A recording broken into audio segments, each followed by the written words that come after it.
Audi Padel Series. Els veïns d'Alcanar han tornat a viure els efectes d'un temporal.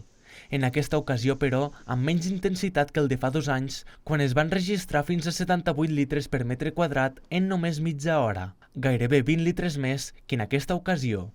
Tot i això, els baixos de les cases s'han plenat d'aigua i fang, així com els carrers més propers als barrancs.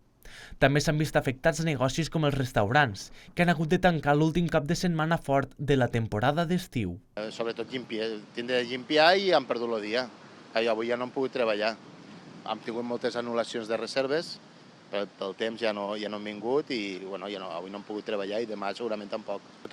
Era tot ple de fang, tot ple d'aigua, tot ple de fang, totes les plantes que tenim per aquí de decoració estava tot destrossat, molt de fang i molta aigua.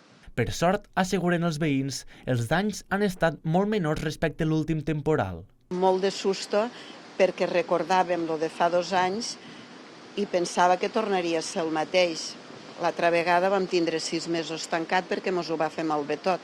Ara ha sigut més limpiesa i he tingut una flota de gent que m'ha ajudat en seguida i pareix que no es veigui tant de mal ara.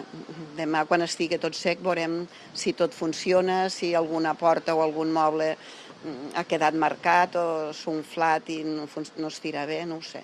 De moment no ho puc dir. Ahir a la tarda va ploure una mica i aquest dematí, a partir de les 8 del matí, ha tornat a caure una tromba d'aigua. La d'això de que, clar, el carrer ha començat a baixar ja bastant ple d'aigua. I sobre les 8, 8 i quart hem tingut que tirar cap valls als sòtanos i d'això que estava fins a les banderes d'aigua. Hem estat quasi fins a les 11, 11 quarts de 12 traient aigua de baix del sòtano, però dins del que cap no ha sigut lo de l'altra vegada. Ha fet mal, però no tant com l'altra vegada. L'altra vegada va ser més dolent. El propietari d'una casa a les Cases d'Alcanar s'ha desplaçat des de Barcelona per treure l'aigua de la planta baixa.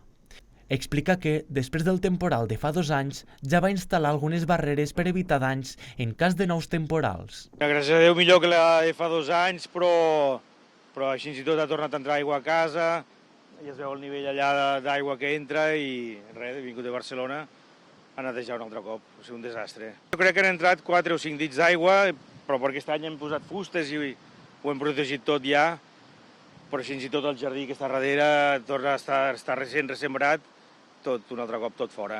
Primer que ha plogut menys, però també gràcies a això hem posat fustes, hem posat gomes a sota les portes i ha entrat aigua, però menys, molta menys. Ara caldrà esperar unes hores fins que baixi l'acumulació d'aigua i es netegi tot el fang, per analitzar en detall els danys. En el primer balanç d'aquest mateix diumenge, els bombers han identificat 3 edificis amb l'estructura malmesa i un mur caigut al conjunt de la comarca del Montsià.